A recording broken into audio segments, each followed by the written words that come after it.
Hello students, welcome back to civil knowledge YouTube channel. So ఇది వచ్చేసి lecture 2 in steel structures.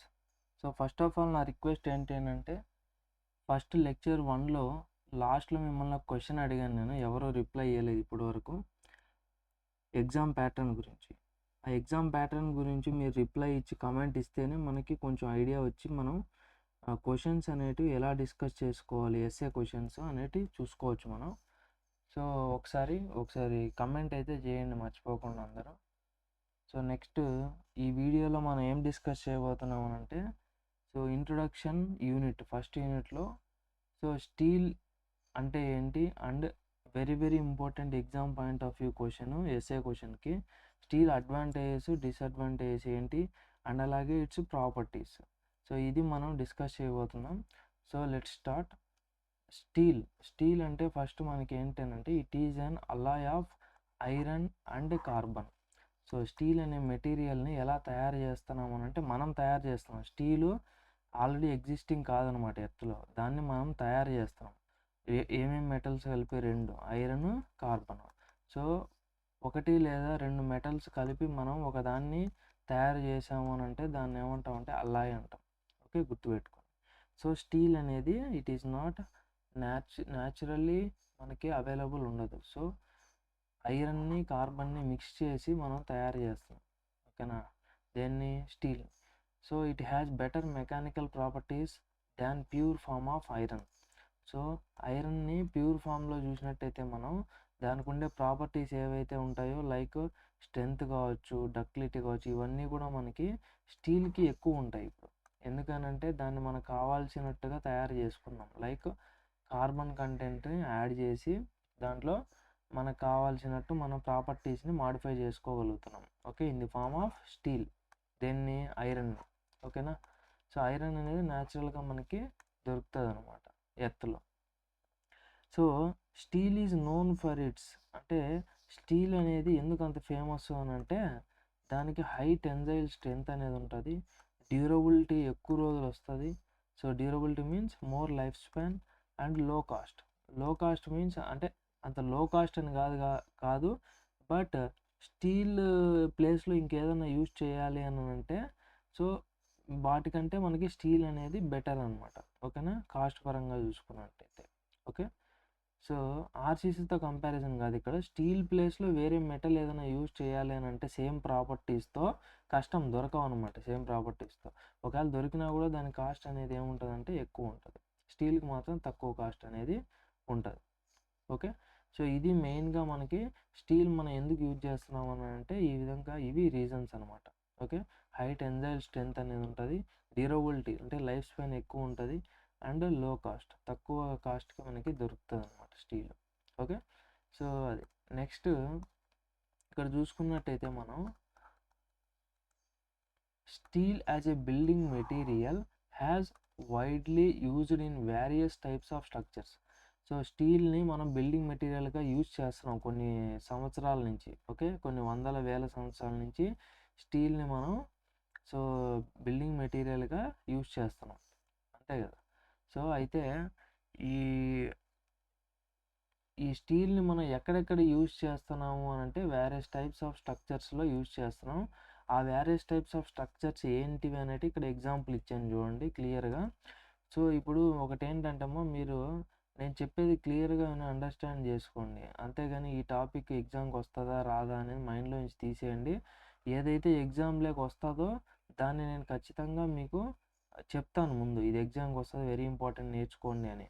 అంతేగాని వీటిని వదిలేయద్దని కాదు మీనింగ్, ఇక్కడ ఉండే మిగతా టాపిక్స్ వదిలేయద్దు అని కాదు, వీటిని కూడా మీరు నేర్చుకోవాలి ఖచ్చితంగా. ఎందుకనంటే మీరు at the end of the class మీరు ఏం నేర్చుకున్నారు, ఏమి ఎగ్జామ్కి వస్తాయి అనేటి మీ క్లియర్ పిక్చర్ అనేది ఉంటుంది మైండ్లో.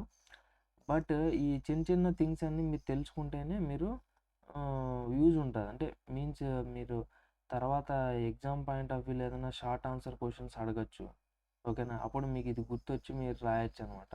ఇప్పుడు for example short answer question ఎలా అడగచ్చు, లైక్ ప్యాటర్న్ కానీ మీరు డిసైడ్ చేస్తే ఎలా వస్తుంది అనేసి కనుక్కొని కాలేజెస్లో షార్ట్ ఆన్సర్ క్వశ్చన్స్ ఉన్నాయనుకో, ఒకవేళ name some of the steel structures అని అంటారు, ఓకేనా. So some of the steel structures అంటే ఇక్కడ ఏమేమి వస్తాయి మనకి, హై రైజ్ బిల్డింగ్ స్కెలిటన్స్ అంటే మీరు చూసిండొచ్చు, మీకు ఖచ్చితంగా ఇది వచ్చేసి లైక్ ఒక ట్విన్ టవర్స్ లాగా. నెక్స్ట్ బుర్జ్ ఖలీఫా అని మీరు వినే ఉంటారు దుబాయ్లో. ఓకే, నెక్స్ట్ ఇది ఉందిగా ఈ తైపే 101, ఇట్లా మనకి డిఫరెంట్ స్కై స్క్రాపర్స్ అంటాం వాటిని, లేదా టవర్స్. వీటిల్లో మోస్ట్లీ స్కెలిటన్ అంటే సో ఈ విధంగా అవుటర్ మెటీరియల్ ఉంటుంది చూసారా, ఇట్లా ఈ కాలమ్స్ బీమ్స్ ఇవన్నీ కూడా స్టీల్స్ అనమాట, స్టీల్తో యూజ్ చేస్తాం. ఎందుకు ఇట్లాంటి పెద్ద పెద్ద టాలెస్ట్ బిల్డింగ్ స్టీల్ యూజ్ చేస్తామని అంటే, so they have more ductility. So ductility ఎక్కువ ఉంటుంది. అంత హైట్కి కాంక్రీట్ స్ట్రక్చర్స్ కట్టాలని అంటే కష్టం అనమాట. ఎందుకనంటే ఎక్కువ అంత హైట్ మీన్స్ లైక్ లిటరల్లీ 600-700 నుంచి 1000 మీటర్స్ వరకు, అంటే 1 కిలోమీటర్ హైట్ వరకు గాల్లోకి కడుతున్నాం అని అంటే so huge wind pressure, wind force అనేది ఉంటుంది. అవన్నీ రెసిస్ట్ చేయాలి బిల్డింగ్ అని అంటే దానికి ఖచ్చితంగా డక్టిలిటీ ప్రాపర్టీ అనేది ఉండాలి. దట్ మీన్స్ అది ఇరిగిపోకూడదు అనమాట. ఇప్పుడు లైక్ అంటే డక్టిలిటీ ప్రాపర్టీ అంటే ఏంటి, బెండ్ అవ్వడం. ఓకేనా, లైట్గా. సో ఆ విధంగా బెండ్ అవ్వగలిగితేనే అవి సర్వైవ్ అవ్వగలుగుతాయి అంత హైట్స్లో. లేకుండా ఉంటే ఏమైపోతాయి అంటే ఇరిగిపోతాయి, బ్రిటిల్ ఫెయిల్యూర్ అనేది జరిగిపోతాయి. So next high rise building స్కెలిటన్స్లో యూజ్ చేస్తాం. నెక్స్ట్ ఇండస్ట్రియల్ స్ట్రక్చర్స్ అంటే ఇక్కడ చూడండి ఎగ్జాంపుల్ లైక్ షెడ్స్, పిఈబి అంటాం, ప్రీ ఇంజనీర్ బిల్డింగ్ షెడ్స్, లేదా నార్మల్ షెల్టర్స్. సో ఇవన్నీ కూడా ఈ విధంగా ఉంటాయి అన్నమాట. సో ఇవి చూసింటారు మీరు, గోడౌన్స్ అంటాం మనం రెగ్యులర్గా మనం చూసే ప్లేస్లో. గోడౌన్స్ అన్నీ కూడా ఇట్లాంటి షెడ్లతోనే షెడ్లే కడతాం అన్నమాట గోడౌన్స్ అన్నిటికీ.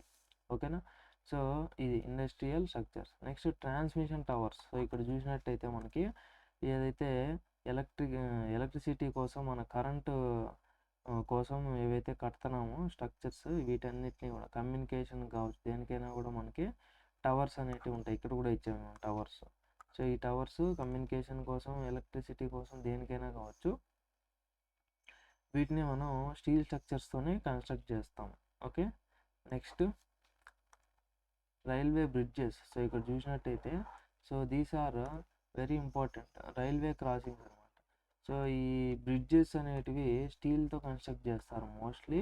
సో బికాజ్ ఆఫ్ ఎందుకు అని అంటే ఇక్కడ ఇవన్నీ ఎందుకు కాంక్రీట్తో కన్స్ట్రక్ట్ చేయట్లేదు, స్టీల్తో కన్స్ట్రక్ట్ చేస్తున్నాము అని అంటే, సో ఇక్కడ మీకు నెక్స్ట్ స్లైడ్లో అడ్వాంటేజ్ డిసడ్వాంటేజ్ చెప్పినప్పుడు మీకు అర్థమవుతుంది ఎందుకు ఇవన్నీ కూడా ఆర్సీసీ బదులు స్టీల్తో కన్స్ట్రక్ట్ చేస్తున్నాము అనేది. ఓకేనా, నెక్స్ట్ చిమ్నీస్. సో చిమ్నీస్ అంటే ఈ విధంగా ఉంటాయి. సో ఇక్కడ చూడండి, పొడుగ్గా మనకి ఎక్కువ ఫ్యాక్టరీస్లలో వాటిలో మనం చూస్తాం పొగొట్టాలన్నమాట. సో తయారు చేసి డిఫరెంట్ మనకి తయారు చేస్తాం కదా మనం అన్ని ఫ్యాక్టరీస్లో వాటిలో. సో ఆ తయారు చేసినప్పుడు హ్యూజ్ టెంపరేచర్స్లో వర్క్ చేయాల్సి ఉంటుంది మెటీరియల్స్ని.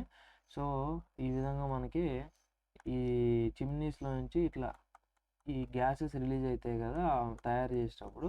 ఏవైతే మ్యానుఫ్యాక్చరింగ్ చేస్తున్నామో వాటి మ్యానుఫ్యాక్చరింగ్ ప్రొసీజర్లో మనకి ఆ ప్రాసెస్లో ఏమవుతాయంటే హార్మ్ఫుల్ గ్యాసెస్ అవి రిలీజ్ అయ్యేదానికి ఛాన్సెస్ ఉంటాయి.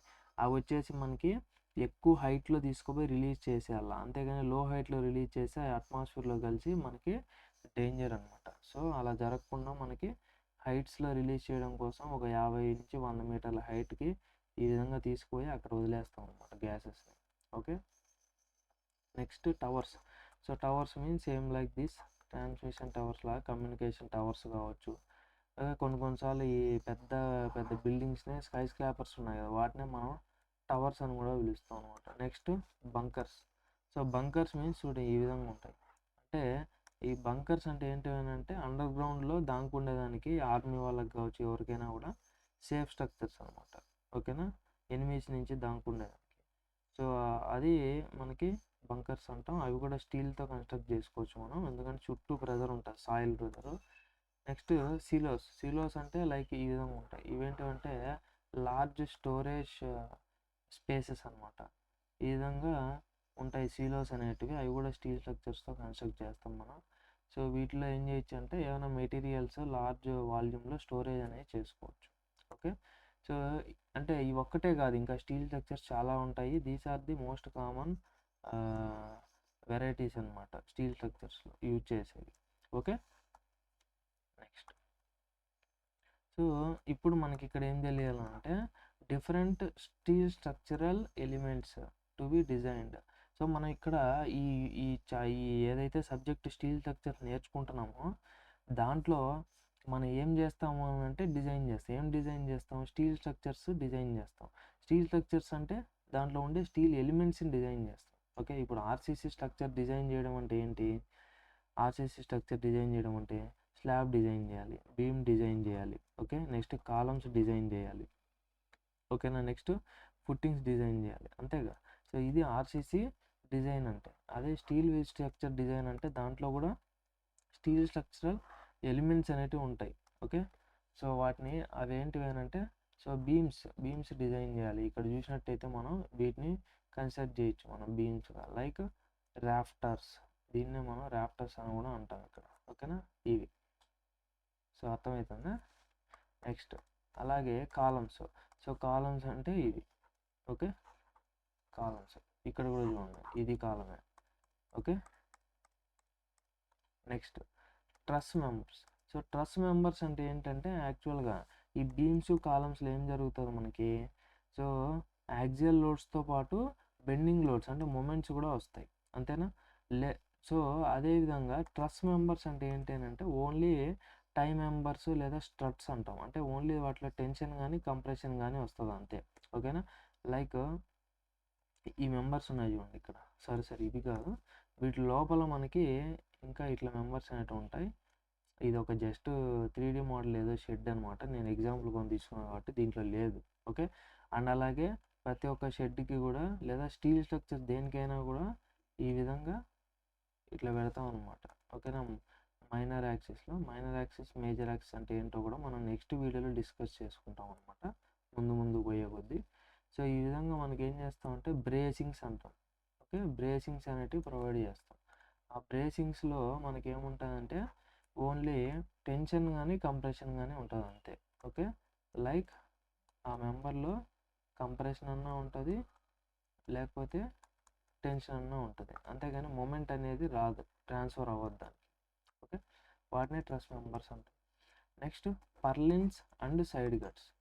సో పర్లిన్స్ అంటే ఇక్కడ ఈ షెడ్ ఉందిగా, ఈ షెడ్ పైన మనకి ఈ విధంగా ఇట్లా మెంబర్స్ ఉన్నాయి చూడండి, వీటిని పర్లిన్స్ అంటాం. ఇవి ఎందుకు పెడతాం అని అంటే పైన షీటింగ్ కూర్చోవాలి కదా షెడ్కి. ఈ పర్లిన్స్, ట్రస్ మెంబర్స్ అనేటివి మనకి ఈ షెడ్స్ ఎక్కడైతే షీటింగ్ వస్తుందో అక్కడ మాత్రమే వస్తాయమ్మా. ఓకే, షీటింగ్ వచ్చే దగ్గర, అంతేగాని నార్మల్ స్ట్రక్చర్స్లో రావు. ఈ విధంగా ఇండస్ట్రియల్ స్ట్రక్చర్స్లో ఈ ఏదైతే షీటింగ్ అనేది ప్రొవైడ్ చేస్తామో అక్కడ మనం ఈ పర్లిన్స్ అండ్ సైడ్ గట్స్ అనేటివి యూజ్ చేస్తాం. సైడ్ గట్స్ అంటే ఇవి సైడ్ షీటింగ్ ప్రొవైడ్ చేసేదానికి, పర్లిన్స్ అంటే రూఫ్ షీటింగ్ ప్రొవైడ్ చేసేదానికి యూజ్ చేసేటివి పర్లిన్స్ అంటే.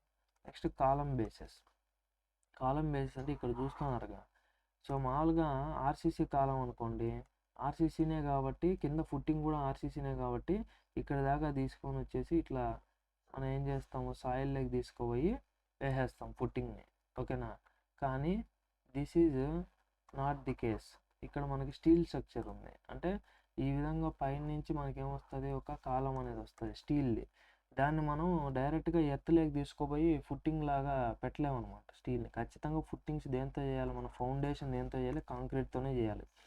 ఎందుకనంటే మనకి అవే రెసిస్ట్ చేయగలుగుతాయి బిలో గ్రౌండ్ నుండే ఏవైతే సాల్ట్స్ లేకపోతే వాటర్ కంటెంట్ ఇవన్నీ ఉంటాయి కాబట్టి ఖచ్చితంగా స్టీల్ అనేది పనికిరాదు. సో ఫౌండేషన్ కాంక్రీట్తో వేస్తాం. ఆ ఫౌండేషన్ కాంక్రీట్తో వేసినప్పుడు ఈ స్టీల్ నుంచి కాంక్రీట్కి మనం ఏం చేయాలి, లోడ్ని ట్రాన్స్ఫర్ చేయాలి. సో ట్రాన్స్ఫర్ చేయడం కోసం మనం ఏం చేస్తామంటే ఈ విధంగా ఒక ప్లేట్ అనేది పెడతాం కింద, దాన్ని ఏమంటాం, బేస్ ప్లేట్ అంటాం. ఓకేనా, బేస్ ప్లేట్. ఓకే, ఆ బేస్ ప్లేట్ని కనెక్ట్ చేయడం కోసం సో మనం ఈ బోల్ట్స్ అనేటివి యూజ్ చేస్తాం, యాంకర్ బోల్ట్స్ అంటాం వీటిని. సో ఫౌండేషన్కి స్టీల్ కాలంకి మధ్యలో మనం యాంకర్ బోల్ట్స్ అనేటివి యూజ్ చేస్తున్నాం అనమాట కనెక్షన్గా. సో దానికి ఇంకా స్టిఫెనర్లు ఇవన్నీ వస్తాయన్నమాట, అది ముందు మనం చూసుకున్నాం. సో మొత్తానికి కాలం బేసెస్ అంటే మీకు ఏమర్థమైంది, ఏదైతే స్టీల్ కాలమ్స్ నుంచి ఫౌండేషన్కి లోడ్ ట్రాన్స్ఫర్ చేయడం కోసం సేఫ్గా మనం యూజ్ చేసే ఈ ఎలిమెంట్ని మనం ఏమంటున్నాం అంటే కాలం బేసెస్ అంటాం. ఓకే, నెక్స్ట్ మోస్ట్ ఇంపార్టెంట్లీ మనం ఇక్కడ డిజైన్ చేయాల్సినవి ఏంటి అంటే connections, very very important. Okay, ఈ కనెక్షన్స్ ఇక్కడ ఒక పాయింట్ ఉంది చూడండి, వెరీ వెరీ ఇంపార్టెంట్ పాయింట్ ఇది. So especially for steel structures, so a concrete structures, timber structures వాటన్నిటితో కంపేర్ చేస్తే స్టీల్ స్ట్రక్చర్స్లో మెటీరియల్ కాస్ట్ అనేది ఓన్లీ 30-35% మాత్రమే ఉంటుంది. మెటీరియల్ కాస్ట్ ఏం పెద్ద ఉండదు, ఓన్లీ 30-35% మాత్రమే ఉంటుంది. అంటే ఫైనల్ ఒక బిల్డింగ్ కట్టినాం అనుకోండి, మనం ఆ బిల్డింగ్ కట్టిన దాని కాస్ట్తో కంపేర్ చేస్తే మెటీరియల్కి మనం కొనుక్కొని వస్తాం మెటీరియల్, దానికి ఓన్లీ 30-35% మాత్రమే కాస్ట్ ఉంటుంది. అది లేబర్ కాస్ట్ చూసుకుంటే ఇక్కడ 50-60% ఉంటుంది అనమాట. అంటే మెటీరియల్ కొనిన దానికంటే దాన్ని తయారు చేసేదానికంటే మనకు కావాల్సిన విధంగా దాన్ని మార్చుకునేదానికే లేబర్తో మనకు కావాల్సిన విధంగా మనం దాన్ని కట్ చేయించుకొని కనెక్షన్స్ తయారు చేసుకొని నెక్స్ట్ వాటిని ఫైనల్గా ఎరెక్ట్ చేసేదానికి అన్నిటికీ కలిపి మన 50-60% కాస్ట్ అక్కడే పోతుంది అనమాట. ఓకేనా, సో ఇది మన స్టీల్ స్ట్రక్చర్స్ ఉండే విషయం అనమాట. ఓకే, వేరే కాంక్రీటు వాటిలో ఈ విధంగా ఉండదు అనమాట కాస్ట్ అనేది. ఓకేనా, నెక్స్ట్ ఇక్కడ కనెక్షన్స్ చూసుకుంటే ఇక్కడ మోస్ట్లీ 3 టైప్స్ ఆఫ్ కనెక్షన్స్ అనేది మనం చూస్తాం అనమాట. అవేంటంటే rigid type of connections, semi rigid connections and flexible connections.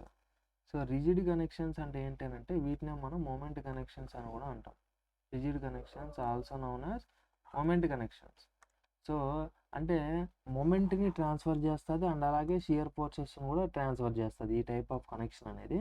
ఆ కనెక్షన్ ఎలా ఉంటుంది ఏమి అనేది మీకు ఫస్ట్ వీడియోలోనే చెప్పడితే మీకు కన్ఫ్యూజ్ అవ్వచ్చు, కాబట్టి నేను ముందు వీడియోస్లో ఇమేజెస్తో ఈ విధంగా నీట్గా ఎక్స్ప్లెయిన్ చేస్తాను మీకు. Okay, so rigid connections means moment connections, so which will transfer both shear force, both అని అనకూడదు మనం ఇక్కడ, మొత్తం axial force, shear force and అలాగే మూమెంట్స్.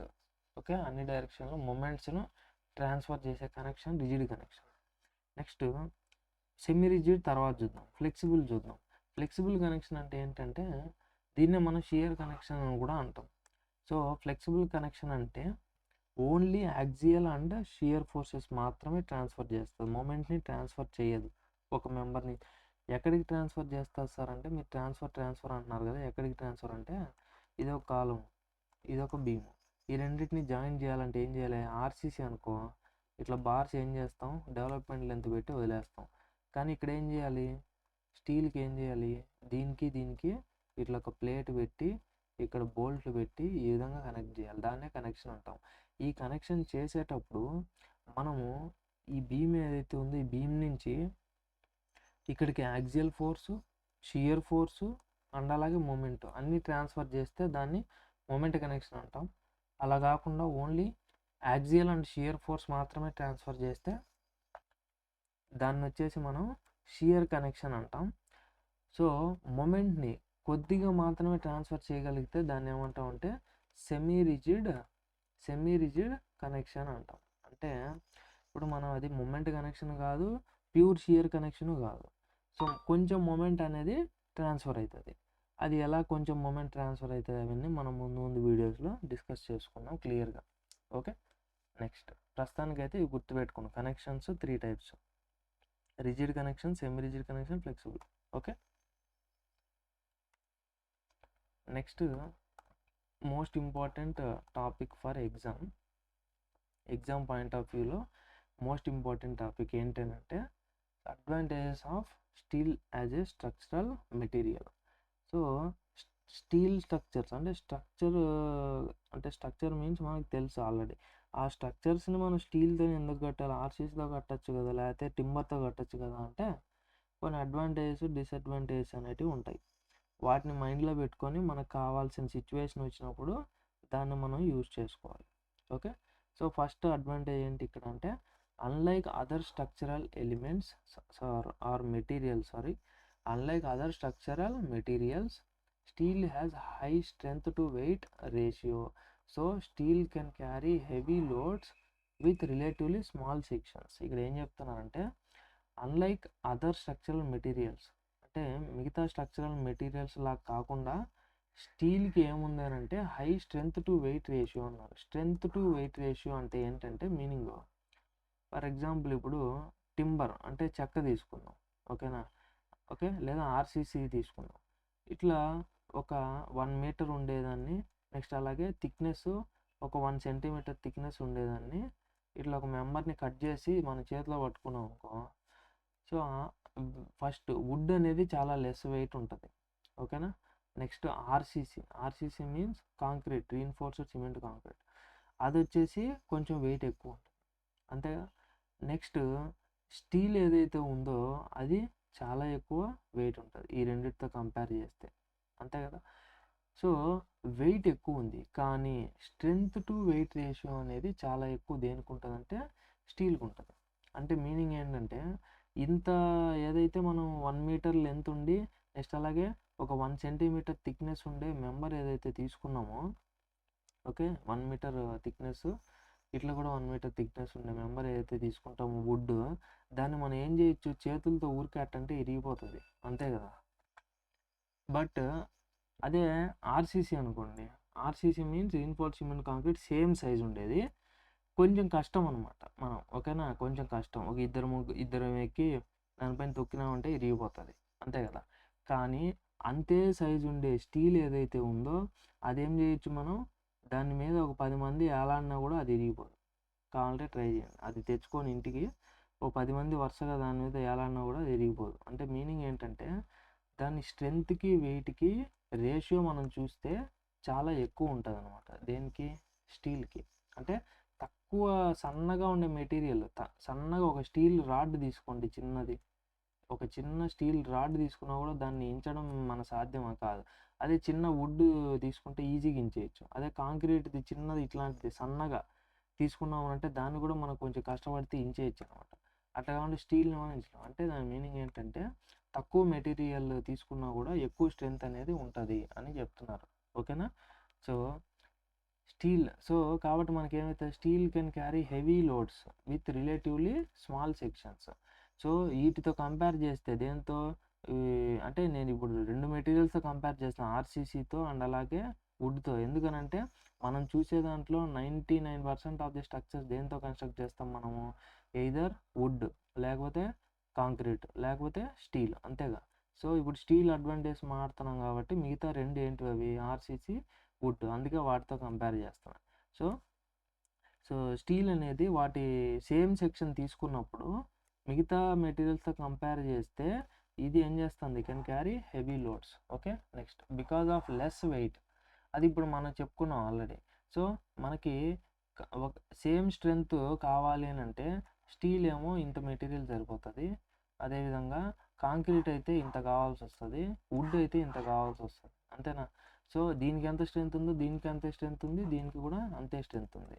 సో ఇప్పుడు కానీ సైజులు మాత్రం ఏమైంది, స్టీల్ ఏమో అంత సైజు సరిపోతుంది, కానీ కాంక్రీట్కి ఏమో ఇంత సైజు కావాలి, వుడ్కి అయితే ఇంకా ఇంత సైజు కావాలి, అంతేనా. సో కాబట్టి దీని సైజు ఏమైంది, స్మాల్, అండ్ అలాగే ఇప్పుడు దీని వెయిట్ కూడా ఏమైంది, తక్కువేగా, చిన్న సైజు కాబట్టి. So because of less weight and smaller sections, steel can be easily handled during transportation. So transport ఒక ప్లేస్ నుంచి ఇంకో ప్లేస్కి ఈజీగా మనం ట్రాన్స్పోర్ట్ చేయొచ్చు. So that is the reason most steel structures are manufactured or fabricated in sheds, ఓకేనా.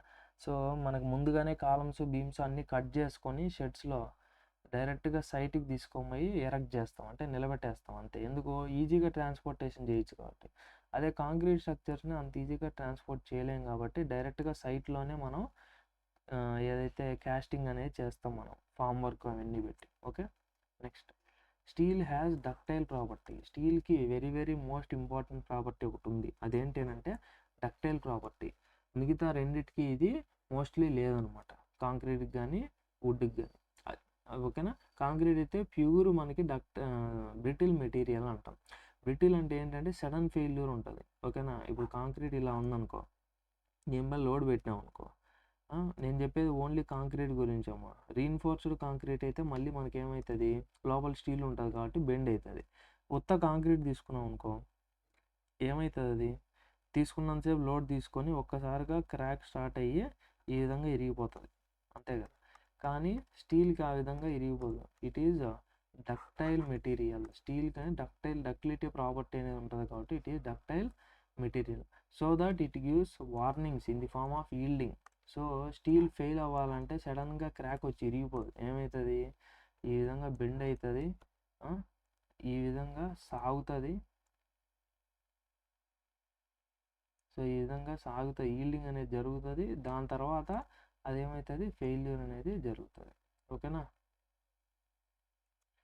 So abrupt failure అంటే sudden failure అనేది మనకి ఇక్కడ ఉండదు స్టీల్లో. ఓకే, అది మనకి ఇంపార్టెంట్ డక్టిలిటీ ప్రాపర్టీ యొక్క main advantage. Next, mostly for properly maintained steel structures the properties will remain same so that they stay very long period. అంటే డ్యూరబిలిటీ ఎక్కువ అని చెప్తున్నారు ఇక్కడ. డ్యూరబిలిటీ ఎక్కువ ఎప్పుడు అంటే మనం మెయింటెనెన్స్ ప్రాపర్గా చేసుకుంటే. స్టీల్ స్ట్రక్చర్స్కి కొద్దిగా మెయింటెనెన్స్ అనేది అవసరం.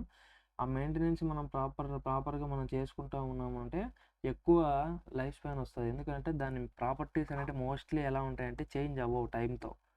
సో కొన్ని ఆర్సీసీలో కొన్ని ప్రాపర్టీస్ టైం గడిచే కొద్దీ మనకి ఏమవుతారంటే చేంజ్ అవుతాయి. బట్ స్టీల్ స్ట్రక్చర్స్లో అండ్ అలాగే వుడ్లో కూడా అంతే, depending upon the environment conditions అవన్నీ బట్టి వాటికి లైఫ్ స్పాన్ అనేది స్టీల్ కంటే కొద్దిగా తక్కువ ఉంటుంది, కానీ స్టీల్కి మాత్రం ఎక్కువ లైఫ్ స్పాన్ అనేది ఉంటుంది. Okay, next, steel possess very high tensile strength so it does not undergo fracture even due to large deformations and erection stresses. So స్టీల్కి మనకి హై టెన్సైల్ స్ట్రెంగ్త్ అనేది ఉంటుంది. టెన్సైల్ స్ట్రెంగ్త్ అంటే ఏంటి, మనం ఒక స్టీల్ రాడ్ తీసుకొని ఇటుపక్క పట్టుకొని లాగినాం అనుకో, దానికి ఏం అనిపించదు అసలు, అంతేగా. ఎందుకనంటే దాన్నే మనం టెన్సైల్ స్ట్రెంగ్త్ అంటాం. మనం ఎంత పుల్ చేసినా కూడా ఇట్లా లాగినా కూడా రెండు పక్కలు పట్టుకొని అది అసలు ఏం కాదనమాట, మనిషి కానీ లాగినాడంటే. ఎందుకంటే మనకు అంత స్ట్రెంగ్త్ ఉండదు. అదే మిషన్లో పెట్టి లాగినామంటే అప్పుడు దాని స్ట్రెంగ్త్ అనేది మనకి తెలుస్తుంది, ఫెయిల్ అవుతుంది కాబట్టి ఎక్కడో ఒక చోట. ఆ ఎక్కడో ఒక చోట ఫెయిల్ అయిన లోడ్ మనం చూసినట్టయితే మిగతా మెటీరియల్స్తో కంపేర్ చేస్తే స్టీల్కి చాలా ఎక్కువ టెన్సైల్ స్ట్రెంగ్త్ అనేది ఉంటుంది. సో ఆ ఎక్కువ టెన్సైల్ స్ట్రెంగ్త్ ఉండడం వల్లే it does not undergo fracture, అది అంత ఈజీగా ఇరిగిపోదు అనమాట. ఓకేనా. అది ఇరిగిపోవాలంటే మనకి ఏం కావాలి, లార్జ్ డిఫార్మేషన్స్ అంటే ఎక్కువ డిఫార్మేషన్ అయిన తర్వాత కానీ అది ఇరిగిపోదు అనమాట. డిఫార్మేషన్ అంటే బెండింగ్ అనమాట. ఇంకా డిఫ్లెక్షన్స్ అంటే ఇట్లుండే మెంబర్ మనకి ఫస్ట్ ఇట్లా అవుతుంది, మళ్ళీ ఇట్లా అవుతుంది. సో అట్లా మనకి డిఫార్మేషన్స్ అనేటివి వచ్చి ఈల్డింగ్ జరిగి లాస్ట్కి ఫెయిల్ అవుతుంది అనమాట. ఓకేనా. సో ఎరెక్షన్ స్ట్రెసెస్ అంటే ఇదే, ఎరెక్షన్ చేసేటప్పుడు ఎక్కడో మనం తయారు చేసుకొని వచ్చి సైట్లో ఎరెక్ట్ చేస్తాం, నిలబెడతాం కదా, అప్పుడు మనకి క్రేన్స్ పట్టుకొని మనం తీసుకోవాలి ఆ మెంబర్స్ని.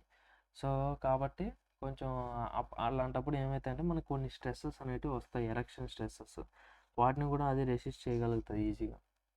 Next, retrofitting or any design modifications can be made easily in the case of steel structures than RCC timber etc. So RCC timber వీటన్నిటిని మళ్ళీ కట్టాలనుకో మనం, అవి వేస్ట్, ఇంకా పగలగొట్టి మళ్ళీ కట్టుకోవాలి. అదే స్టీల్ స్ట్రక్చర్స్లో ఏమైనా మాడిఫికేషన్స్ అలా చేయాలనుకోండి, ఈజీగా బోల్ట్స్ నట్స్ ఉంటాయి కాబట్టి తీసేసి మళ్ళీ కట్టుకోవచ్చు అనమాట మన పక్కన. ఓకేనా. లేదా కొంచెం ఎక్స్ట్రా చేయాలనుకో, 2 బోల్ట్లు ఎక్స్ట్రా వేయాలనుకో వేసుకోవచ్చు, 2 స్టిఫ్నర్లు ఎక్స్ట్రా వేయాలనుకో వేసుకోవచ్చు. కానీ అంత ఈజీనెస్ అనేది ఉండదు RCC టింబర్లో.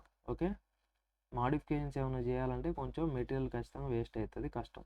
Steel structures can be erected at a faster rate. So steel structures అనేవి ఫాస్టర్ రేట్ అంటే ఫాస్ట్గా మనం ఎరెక్ట్ చేయొచ్చు అంటున్నారు, అంతే కదా. ఇప్పుడు మన ఇంటి వెనకాల ఖాళీ స్థలం ఉందనుకోండి, అక్కడ ఒక షెడ్ కట్టాలనుకోండి, ఆర్సీసీతో కట్టాలంటే మినిమం 2 నెలలు పడుతుంది. ఫస్ట్ గుంతలు తవ్వాలా, నెక్స్ట్ ఫుట్టింగ్స్ వేయాలి కాంక్రీట్తో, అది వేసిన తర్వాత మళ్ళీ కొద్ది రోజులు ఆగాల, అది కాలమ్స్ వేయాలా, బీమ్స్ వేయాలి, స్లాబ్ వేయాలా, వాల్స్ కట్టాలి, ఇవన్నీ చేసేటప్పటికి ఈజీగా 3-4 నెలలు పడుతుంది. అదే స్టీల్ స్ట్రక్చర్ అనుకోండి, గుంతలు తవ్వుతారు, ఆ మెంబర్స్ ఆల్రెడీ తయారు చేసి పెట్టింటారు కాబట్టి సో జస్ట్ ఒక ఫౌండేషన్ వేస్తే సరిపోతుంది. మళ్ళీ మరుసటి రోజు కల్లా ఒక రోజులో ఎరెక్ట్ చేసి పారేయచ్చు మొత్తం స్ట్రక్చర్ అంతా. Okay, next, steel has highest scrap value among all building materials. ఇది కూడా ఒక అడ్వాంటేజ్. ఎందుకనంటే at the end of structure అంటే లైఫ్ అని కాదు, కానీ మధ్యలో ఏదైనా ఒక స్ట్రక్చర్ని డిస్మాంటిల్ చేయాలి అంటే అక్కడి నుంచి తీసేయాలనుకో, మనం దాన్ని తీసేసి ఈజీగా మనం వేరే చోట కట్టుకోవచ్చు. సో అది వచ్చేసి మనకి ఇక్కడ హ్యాండ్లింగ్ అంటే లైక్ ఇది retrofitting or dismantling is very easy. ఓకేనా.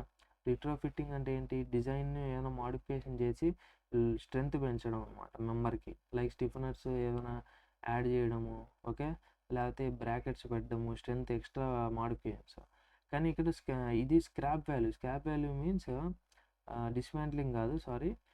అల్టిమేట్గా స్టీల్ యొక్క లైఫ్ స్పాన్ అయిపోయిన తర్వాత, ఒక బిల్డింగ్ లైఫ్ స్పాన్ అయిపోయిన తర్వాత దాన్ని మనం ఏం చేస్తామంటే మళ్ళీ స్ట్రక్చర్కి యూజ్ చేయలేం. అదేం చేసేయాలి, ఇంకా ఏదైనా ఇంకా మళ్ళీ స్టీల్ తయారు చేసేటప్పుడు మళ్ళీ దీన్ని కరగబెట్టి స్టీల్ చేసుకోవడమే. ఓకేనా. అట్లా మనం దాన్ని ఏమంటాం, స్క్రాప్ అంటాం. ఆ స్క్రాప్ వాల్యూ స్టీల్కి ఎక్కువ, కాంక్రీట్కి ఏమి ఉండదు అసలు. సో వుడ్కి ఏదో కొంచెం ఉంటుంది, కానీ వుడ్ అనేది మనం స్క్రాప్ వాల్యూ అనేది తక్కువ, స్టీల్కి ఎక్కువ స్క్రాప్ వాల్యూ ఉంటుంది. ఓకేనా. సో ఇవన్నీ కూడా మనకి అడ్వాంటేజ్ స్టీల్ స్ట్రక్చర్స్. ఓకే. ముందు ఇక్కడ డిస్కస్ చేసాం కదా కొన్ని స్ట్రక్చర్స్. మనకి ఈ స్ట్రక్చర్స్ అన్నిట్లో స్టీల్ ఎందుకు యూజ్ చేస్తున్నారు అంటే ఆ అడ్వాంటేజెస్లో ఏదో ఒకటి వాళ్ళకి బలంగా అవసరం ఏంటో, అందుకనే దీంట్లో యూజ్ చేస్తారు. ఓకే. Next disadvantages. సో ఇది ఈరోజు వీడియోలో లాస్ట్ స్లైడ్ మనకి డిసడ్వాంటేజెస్. సో డిసడ్వాంటేజెస్ ఏముంటాయి అంటే ఇక్కడ చూసుకోండి. If steel structures are exposed to weathering conditions, అంటే అట్మాస్ఫియర్లో వాన ఎండ ఇట్లా తడుస్తూ ఉన్నాయనుకో మొత్తం స్ట్రక్చర్ అనేది, ప్రాపర్ మెజర్స్ తీసుకోకపోతే ప్రొటెక్టివ్ మెజర్స్, అది ఏమవుతుంది అంటే మనకి అండర్గోస్ కరోజన్ అనేది వస్తుంది అనమాట. అట్లా కాకుండా మనం ప్రొటెక్టివ్ మెజర్స్ తీసుకున్నాం అనుకో ప్రాపర్గా, మనం అవాయిడ్ చేయొచ్చు కరోజన్ని. కరోజన్ అంటే తుప్పు పట్టిపోవడం, అంతేగా. స్టీల్ అనేది మనకి తెలుసు ఆల్రెడీ, తుప్పు పడుతుంది. తుప్పు పట్టిందంటే ఒక్కసారి ఇంకా పనికిరాదు, స్ట్రెంత్ అనేది తగ్గిపోతుంది. నెక్స్ట్ స్టీల్ హ్యాస్ లో ఫైర్ రెసిస్టెన్స్. మనకి తెలిసిందే, టెంపరేచర్ పెరిగిందనుకో స్టీల్ ఏమవుతుంది మనకి, సో హై టెంపరేచర్స్ వచ్చినప్పుడు అది తట్టుకోలేదు. దాని టెంపరేచర్ పెరిగితే స్ట్రెంత్ ఆటోమేటిక్గా తగ్గిపోతుంది. ఓకేనా. సో స్ట్రెంత్ తగ్గిపోయినప్పుడు మనకి ఇంకా అది ఆ స్ట్రక్చర్ అనేది అన్నెసెసరీ స్ట్రెస్సెస్ అవన్నీ వచ్చి ఫెయిల్ అయిపోతుంది. ఓకేనా. సో కాబట్టి టెంపరేచరు మనకి చుట్టుపక్కల ఎక్కువ ఉన్నా, లేకపోతే ఫైర్ యాక్సిడెంట్ జరిగినప్పుడు వాటికి ఫైర్ అనేది స్టీల్కి తగలకుండా టెంపరేచర్ అనేది మనం ఫైర్ ప్రూఫింగ్ అనేది చేయాలన్నమాట ఖచ్చితంగా. అట్లా ఫైర్ ప్రూఫింగ్ చేయాలంటే మనకి కొంచెం అడిషనల్ కాస్ట్ అనేది అవుతుంది, అదొక disadvantage. Next steel structures when subjected to cyclic loading and reversal of stresses. Cyclic loading అంటే ఫర్ ఎగ్జాంపుల్ మనకి ఇట్లా ఒక మెంబర్ ఉంది. ఓకేనా. దానిపైన వైబ్రేషన్స్ కానీ ఇవి అట్లా వచ్చాయనుకో, సో పైనుంచి లోడు కింద నుంచి లోడు, ఫస్ట్ ఇట్లా బెండ్ అవుతుంది, మళ్ళీ ఇట్లా బెండ్ అవుతుంది, మళ్ళీ ఇట్లా బెండ్ అవుతుంది, మళ్ళీ ఇట్లా బెండ్ అవుతుంది. అట్లా రివర్సల్ ఆఫ్ స్ట్రెస్సెస్ అట్లా వచ్చినప్పుడు మనకి ఏమవుతుంది అంటే అది ఫెటీగ్ అయిపోతుంది, అంటే వీక్ అయిపోతుంది. సో ఫెటీగ్ మీన్స్ అదే రివర్సల్ ఆఫ్ స్ట్రెస్సెస్ వల్ల, సైక్లిక్ లోడింగ్ వల్ల స్ట్రెంత్ అనేది తగ్గిపోతే ఆ ప్రాపర్టీని ఫెటీగ్ అంటాం. సో స్టీల్ అదే అనేది ఫెటీగ్ అయిపోతుంది ఇప్పుడు cyclic loading reversal of stresses అనేది వచ్చినప్పుడు. ఓకేనా. సో అలా మనం ఏం చేయాలంటే దానికి తగ్గట్టుగా డిజైన్ చేసుకోవాలి ముందే. ఓకేనా. In steel structures only standard sizes of rolled steel sections are available. So ఇది మనం నెక్స్ట్ క్లాస్లో మీకు క్లియర్గా అర్థమవుతుంది. ఇక్కడ రోల్డ్ స్టీల్ స్ట్రక్చర్స్ అంటే, రోల్డ్ స్టీల్ సెక్షన్స్ అంటే ఏంటివి అంటే, మనం స్టీల్స్ని తయారు చేసేటప్పుడు మనం ఇంట్లో తయారు చేసుకోలేం కదా, కాంక్రీట్ మాదిరి సిమెంటు కంకర రాళ్ళు అట్లా కలిపేసి మనకి ఇష్టం వచ్చినట్టు షట్టరింగ్ పెట్టుకొని ఏ షేప్లో కావాలంటే ఆ షేప్లో వేసుకోలేము. వీటిని ఎక్కడో మ్యానుఫ్యాక్చరింగ్లో తయారు చేస్తే వాళ్ళు ఎట్లా తయారు చేస్తే అట్లా యూజ్ చేసుకోవాలి మనం, అంతేగా. సైజులు కానీ షేపులు కానీ. సో కాబట్టి freedom of size and shape అనేది మన చేతుల్లో ఉండదు అనమాట. విల్ బి లెస్ ఫ్రీడమ్, మనకి ఇష్టం వచ్చేట్టు యూజ్ చేసుకోవడానికి ఉండదు. సో కానీ కొన్ని building materials like most famous building material ఏంటి, కాంక్రీట్ ఆ విధంగా కాదు, మనకి ఇష్టం వచ్చినట్టు మనం ఏం చేయొచ్చు, షేప్ అనేది పెట్టుకోవచ్చు అనమాట మోస్ట్లీ. ఓకేనా. రీఎన్ఫోర్స్మెంట్ దాన్ని తగ్గట్టు పెడితే సరిపోతుంది స్టీల్, అది ఏ షేప్లో అయినా కూడా నిలబడుతుంది కాంక్రీట్ అని మోస్ట్లీ. సో ఇవి మనకి డిసడ్వాంటేజెస్. నెక్స్ట్ ఇక్కడ వెరీ వెరీ ఇంపార్టెంట్ ప్రాపర్టీస్ మనం చూసుకున్నట్టయితే స్టీల్కి ఫస్ట్ది modulus of elasticity or Young's modulus. ఇది ఆల్రెడీ మీకు తెలుసు అనమాట. మాడ్యులస్ ఆఫ్ ఎలాస్టిసిటీ, దాన్నే మనం యంగ్స్ మాడ్యులస్ అని అంటాం.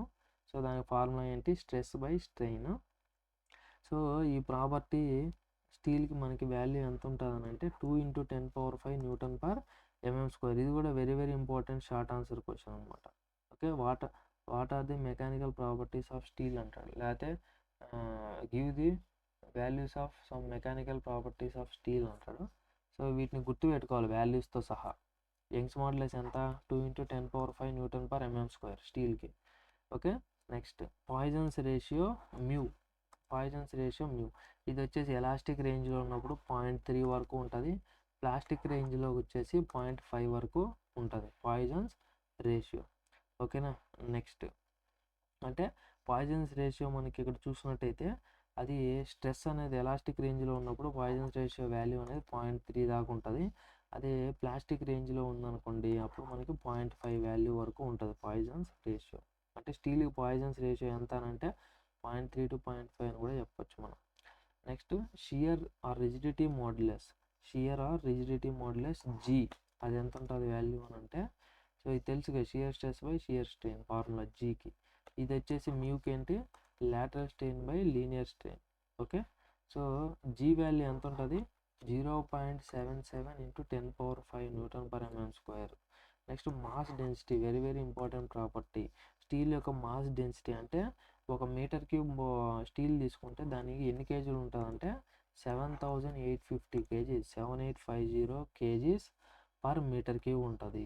ఓకేనా, దీన్నే మనం kN/m³ రాయాలంటే 78.50 kN/m³. ఓకే, ఆర్సీసీకి ఎంత ఉంటుంది, 25 kN/m³. 25 3s 75, అంటే 3 ఎక్కువ వెయిట్ అనేది ఉంటుంది స్టీల్ ఆర్సీసీతో కంపేర్ చేస్తే, గుర్తుపెట్టుకోండి. ఓకేనా, next coefficient of thermal expansion alpha. So coefficient of thermal expansion అంటే టెంపరేచర్ పెరిగినప్పుడు స్టీల్ అనే మెటీరియల్ ఏమవుతుంది, ఎక్స్పాండ్ అవుతుంది. ఆ ఎక్స్పాన్షన్ అనేది ఎంత అని అంటే 1 డిగ్రీ టెంపరేచర్ పెరిగిందని అంటే 12 × 10⁻⁻6 యూనిట్స్ అనేది అది ఏమవుతుంది అని అంటే ఎక్స్పాన్షన్ అనేది జరుగుతుంది. ఓకే, సో ఇది మనకి mechanical properties of steel. Okay, so ఈ వీడియోకి ఇంతే గైస్. నెక్స్ట్ వీడియోలో మనం ఇంకొన్ని టాపిక్స్ అనేది డిస్కస్ చేసుకుందాం. దీంట్లో మనకు మోస్ట్ ఇంపార్టెంట్ ఏంటి అని అంటే అన్నీ ఇంపార్టెంటే. ఇక్కడ చెప్పిన మెకానికల్ ప్రాపర్టీస్ షార్ట్ ఆన్సర్కి ఇంపార్టెంటే. నెక్స్ట్ ఇక్కడ చెప్పిన ఏవైతే different various types of steel structures short ఆన్సర్కి ఇంపార్టెంటే. ఇంకా స్టీల్ అంటే ఏంటి అనేది జనరల్ అనమాట మామూలుగా. Next structural element, different structural steel elements ఏంటివి అని అంటే కూడా ఇవి ఇంపార్టెంట్. నెక్స్ట్ అలాగే మోస్ట్ ఇంపార్టెంట్ ఎస్ఏ క్వశ్చన్కి ఇది advantages of steel as a structural material అంటే disadvantages of steel as a structural material. Okay, thank you for watching guys. ఏమైనా డౌట్స్ ఉంటే కమెంట్ చేయండి, అండ్ ఆ ఎగ్జామ్ ప్యాటర్న్ గురించి ఒకసారి చూసి కమెంట్ చేయండి. ఓకే.